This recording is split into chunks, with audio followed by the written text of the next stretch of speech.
100 ভাগ লোক কোরবানি করতে গিয়ে ভুলটা করে, সেটা হলো কোরবানির পশু যারা বানায়, কসাই, তাদেরকে পারিশ্রমিক দেওয়া হয়, ঠিক না বেঠিক? পারিশ্রমিক হিসাবে নগদ টাকা, তাদের সাথে চুক্তি থাকে, হাজারে কত টাকা, এরকম একটা সিস্টেম আছে। এই সিস্টেমে গোটা গরু বলেন, ছাগল বলেন, এটা তারা বানায়। এই তাদের সাথে যে অর্থ চুক্তি থাকে পারিশ্রমিক হিসাবে, এই পারিশ্রমিকের বাইরে তাদেরকে আবার কোরবানির পশু থেকে কি দেওয়া হয়? গোশত দেওয়া হয়। যদি তাদেরকে অন্য 10 জনের মতো দেওয়া হয় তাহলে তাতে কোনো আপত্তি নেই, কিন্তু তারা যেহেতু গরু বানাইছে সেই হিসাবে তাদেরকে অন্য 10 জনকে হয়তো আধা কেজি 1 পোয়া করে আপনি দিচ্ছেন, সাধারণ যাদেরকে দান করছেন, কিন্তু এদেরকে 2, 4, 5 কেজি দিচ্ছেন। কেন? তারা কষ্ট করছে, পরিশ্রম করছে তারা, এই জন্য তাদেরকে দিচ্ছেন। তাহলে পারিশ্রমিক হলো। পরিশ্রম করছে সেটাকে খেয়াল রেখে দিলেন, তাহলে এটা কি হলো? পারিশ্রমিক হলো। আর এই পারিশ্রমিক হিসাবে আপনার কোন কসাইকে অতিরিক্ত গোশত বলেন বা পশুর অন্য কিছু বলেন, এটা দেওয়া শরীয়তে জায়েজ নাই।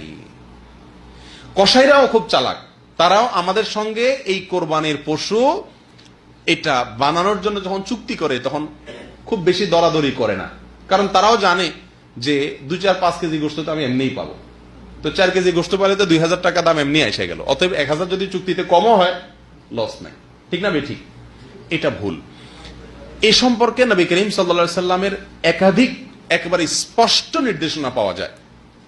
বিশেষ করে সহিহ বুখারীতে নবী সাল্লাল্লাহু আলাইহি সাল্লাম স্পষ্টভাবে তার নির্দেশ পাওয়া যায়। তিনি বলেছেন, লা ইউতা ওয়ালা ইউতা লিজাযারাতিহা শাইআ, কুরবানির পশু এটা কসাই যারা কাটে অথবা এটাকে বানায়, তাদেরকে এই কোরবানির পশু থেকে কোনো কিছু দেওয়া যাবে না।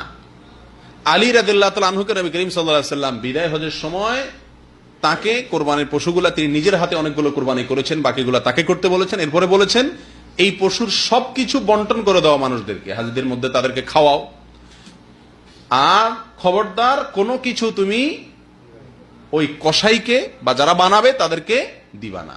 অর্থাৎ তাদের পারিশ্রমিক আলাদা দিবেন, নগদ টাকা দিয়া, কোরবানির পশু থেকে আপনি দিবেন না।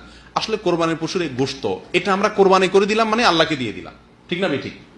আল্লাহ সুবহানাহু ওয়া তাআলার নিয়ম হলো কোনো কিছু আল্লাহকে দান করলে আল্লাহ নিজে সেটা গ্রহণ করেন না। আগের যুগে আল্লাহকে দান করলে মানুষ পাহাড়ে রেখে আসতো, সেটা আসমান থেকে এসে আগুন এসে জ্বালাই দিত, তার মানে আল্লাহ তাআলা অ্যাকসেপ্ট করছেন। আর যদি না জ্বালাইতো তার মানে আল্লাহ ওটা অ্যাকসেপ্ট করেন নাই। আর আখিরি জামানার উম্মতকে আমাদের জন্য আল্লাহ সুবহানাহু ওয়া তাআলা সুযোগ দিয়েছেন। সেটা কি? আমরা আল্লাহ সুবহানাহু ওয়া তাআলার জন্য কিছু দান করলে, যাকাত দিলে, ফিতরা দিলে, সব আল্লাহর জন্যই তো দান করি। আল্লাহ সুবহানাহু ওয়া তাআলা ওটাকে ডালিয়ে দেন না।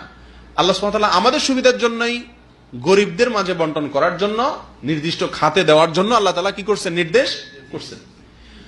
কোরবানির গোশতটা শুধু ব্যতিক্রম। এখানে আল্লাহ সুবহানাহু ওয়া তাআলা গোশতটা আমাদেরকে খাওয়ার সুযোগ রেখেছেন, যে তোমরা যারা কোরবানি করছো তোমরা নিজেরা কি করতে পারো? এটা খেতে পারো, দান করতে পারো, রাখতে পারো, তিনও সুযোগ আছে। সূরা তিরমিজিতে আসছে, নবী সাল্লাল্লাহু আলাইহি ওয়াসাল্লাম বলেছেন, ফাকুলু মিনহা ওয়া আতইমু ওয়াদাখিরু, তোমরা নিজেরা সেখান থেকে খাও, মানুষকে দান করো, আবার রেখে দাও, সুযোগ আছে। এক সময় নবী সাল্লাল্লাহু আলাইহি ওয়াসাল্লাম নিষেধ করছেন 3 দিনের বেশি রাখা যাবে না, কিন্তু এরপরে সেটা তিনি প্রত্যাহার করেছেন, রহিত করেছেন। এরপর বলেছেন তোমরা এখান থেকে যা খুশি করতে পারো। অর্থাৎ যা খুশি বলতে নিজে খাও, মানুষকে দান করো, জমা করো, কিন্তু বিক্রি করা যাবে? যাকে আপনি দান করছেন সে বিক্রি করতে পারে, কিন্তু আপনার কোরবানির গোশত আপনি বিক্রি করতে পারবেন? যেহেতু বিক্রি করা যায় না, অতএব পারিশ্রমিক হিসাবেও কাউকে দেওয়া যায় না। বিধায় আপনার যে কসাই এই পশুটা বানায় দিছে, তাকে যদি আপনি টাকা দিলেন আর গোশত অতিরিক্ত দিলেন এই জন্য, এই খেয়াল থেকে যে সে কষ্ট করছে, পরিশ্রম করছে, তাহলে পরিশ্রমের বিনিময় দিলেন, সেই হিসাবে এটা কি হবে না? জায়েজ হবে না। সবচেয়ে বড় কথা হলো নবী করিম সাল্লাল্লাহু আলাইহি ওয়াসাল্লাম নিষেধ করছেন, ব্যাস। তাহলে আমাদের এই কাজটা করা উচিত কি উচিত না? সারা বাংলাদেশে কসাইকে গোশত দেয় না এরকম কোরবানি করেনেওয়ালা কয়জন লোক আছে বলেন? একজনও আপনারা দেখছেন আজ পর্যন্ত? অথচ উচিত হলো কসাইকে আগে ভাগে বলে দেওয়া যে বাবা তুমি এই গরু বানাইতে কত টাকা নিবা বলো,